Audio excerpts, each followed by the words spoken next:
আচ্ছা, তো মোটামুটি দেখেন কেটলিটাকে ফার্স্ট টাইম আমাদের যেটা করতে হবে, ফার্স্ট টাইম ব্যাকগ্রাউন্ড রিমুভ করতে হবে।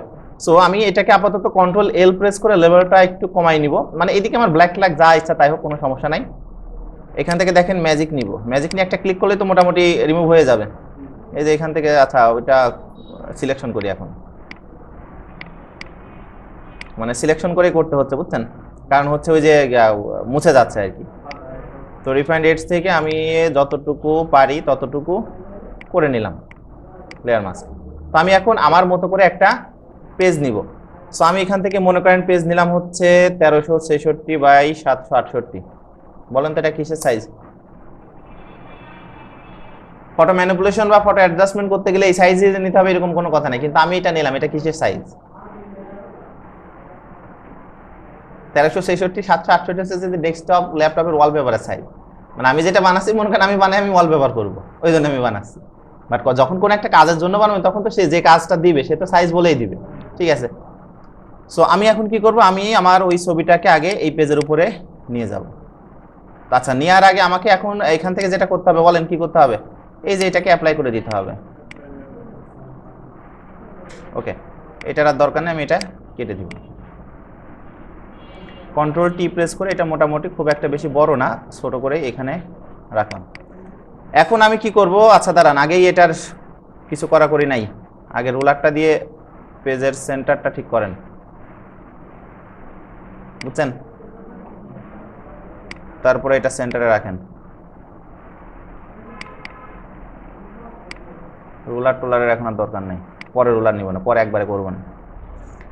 আচ্ছা, এখন ফাইল থেকে ওপেন, ওই যে অরেঞ্জ যেটা ডাউনলোড করছিলাম এইটা ডাউনলোড করছিলাম আর ওইটা ডাউনলোড করছিলাম, কিন্তু কোনোটাই কাজে আসতেছে না। এটাকে কনভার্ট করা লাগবে, রাইট পাশে ক্লিক করে এডিট।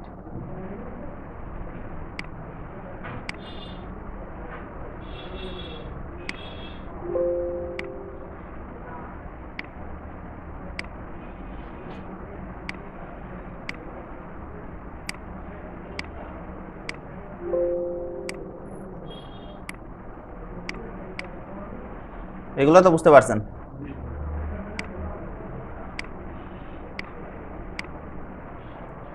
ওকে, তো প্রথমত এর কি করতে হবে, ব্যাকগ্রাউন্ড রিমুভ, এই যে ম্যাজিক দিয়ে একটা ক্লিক করে ব্যাকগ্রাউন্ড রিমুভ করে নিলাম।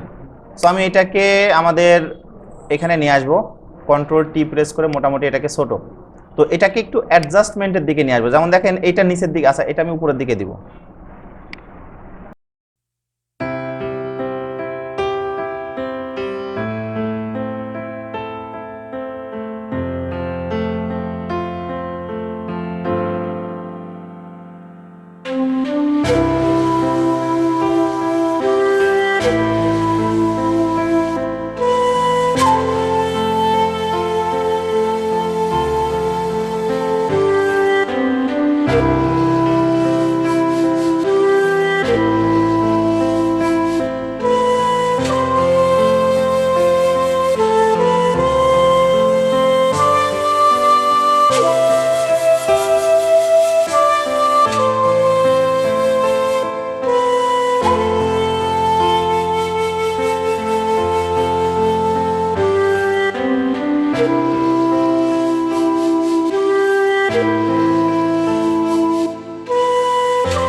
তো এখন আমি কি করব, কন্ট্রোল টি, রাইট পাশে ক্লিক করে ওয়ার্ক।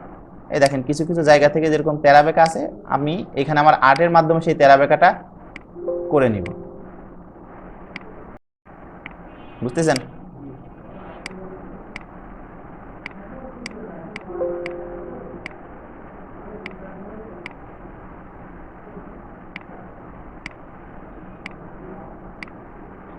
ওকে, নিচেরটাকে কন্ট্রোল ধরে select, control shift I inverse delete, control D deselect. এইবার দেখি আমরা অপাসিটি বাড়াই দেখি।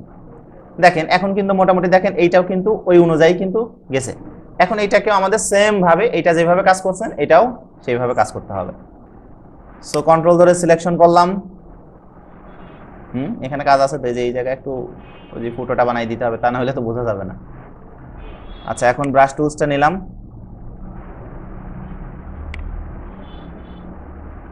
এখানে কালারটা যেন কেমন হচ্ছে, কালারটা দাঁড়ান আমি এই তুলনায় একটু ডিপ করি।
ওকে, সুন্দর করে ব্রাশ টুলস নেন, সফট ব্রাশ, ব্ল্যাক কালার, সবার নিচের দিকে এসে নতুন লেয়ার। এটা দিয়ে কি করব, যে জায়গায় পাতিলটা রাখা রয়েছে এখানে একটা শ্যাডো থাকার প্রয়োজন আছে না? তাহলে একটা ক্লিক, কন্ট্রোল টি প্রেস করে শ্যাডো। বুঝছেন? এখন দেখেন আমি ব্যাকগ্রাউন্ডটা জেনারেট করব, অর্থাৎ ব্যাকগ্রাউন্ড বলতে আমাদের এই যে সিনারিটা।